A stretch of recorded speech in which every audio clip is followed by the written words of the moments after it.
नमस्कार दोस्तों, मैं डॉक्टर अमरेंद्र। कल हमारे पास एक यंग लेडी आई अपने 3-4 साल के बच्चे को लेके। वो हमारे पास समस्या लेके आई कि सर मेरा बच्चा जैसे ही हंसता है तो उसके शरीर में बदलाव आ जाता है, या रोता है तब बदलाव आ जाता है। हमने पूछा कैसे, वो बोली सर अकड़ जाता है और ऐठने लगता है, शरीर टेढ़ा होने लगता है और उसके मुंह से झाग भी आने लगता है। हमने बोला सिर्फ हंसता है या रोता है तभी आता है? उन्होंने बोला सर हाँ, जब हंसेगा या रोने लगेगा तभी ऐसा होता है, नहीं तो नहीं होता है, पूरा ठीक रहता है, खेलेगा कूदेगा। लेकिन जैसे ही हंसता या रोता है तो उसको ऐसे बदलाव आ जाते हैं, शरीर में अकड़न, ऐठन और झाग भी आने लगता है और बेहोश भी हो जाता है 1-2 मिनट के लिए। तो उसको हमने बताया कि एक प्रकार की मिर्गी आती है। ये मेरे लिए भी नया है, हमने पहले पढ़ा था लेकिन देखा इस तरह का मैंने पहला ही केस था कि इसको रिफ्लेक्स सीजर बोलते हैं, कि किसी इमोशन से ट्रिगर्ड हो रहा है। इसमें इमोशंस क्या है, या तो हंसना या तो रोना। तो इमोशनली ट्रिगर्ड मिर्गी है, इसको लाफ्टर से, हंसी से, रोने से ट्रिगर हो रही, तो इसको बोलते हैं रिफ्लेक्स सीजर।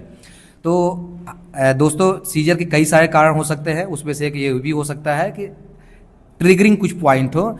एक तो पहला इडियोपैथिक होता है, जो कि अकारण हो सकता है मिर्गी। बहुत सारे लोग पूछते हैं सर मिर्गी हमारे बच्चे को हमारे खानदान में नहीं आया, तो ये कभी भी किसी उम्र में किसी अवस्था में हो सकता है और इडियोपैथिक होता है। और कुछ कारणवश होते हैं, जैसे एक ये रिफ्लेक्स सीजर, और भी जैसे कि किसी विटामिन की कमी हो गई, कैल्शियम की कमी हो गई, ग्लूकोज कम हो गया, ग्लूकोज ज़्यादा हो गया, चोट लग गई, नशा करने लगे, इन्फेक्शन हो गया दिमाग में।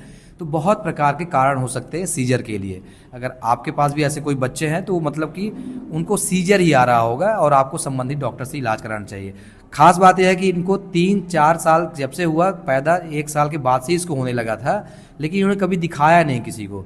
बाय चांस किसी ने कहा तो हमारे पास मिलने आई। हालांकि हमने पीडियाट्रिशियन को रिफ़र कर दिया बच्चे को, क्योंकि बहुत छोटा बच्चा था, उसको हम लोग डील नहीं करते हैं, तो हमने पीडियाट्रिशियन को रिफ़र कर दिया था। आप लोगों के पास भी कोई ऐसे बच्चे हो तो तुरंत डॉक्टर से सलाह लेना चाहिए, ना कि इधर भटकना चाहिए। धन्यवाद।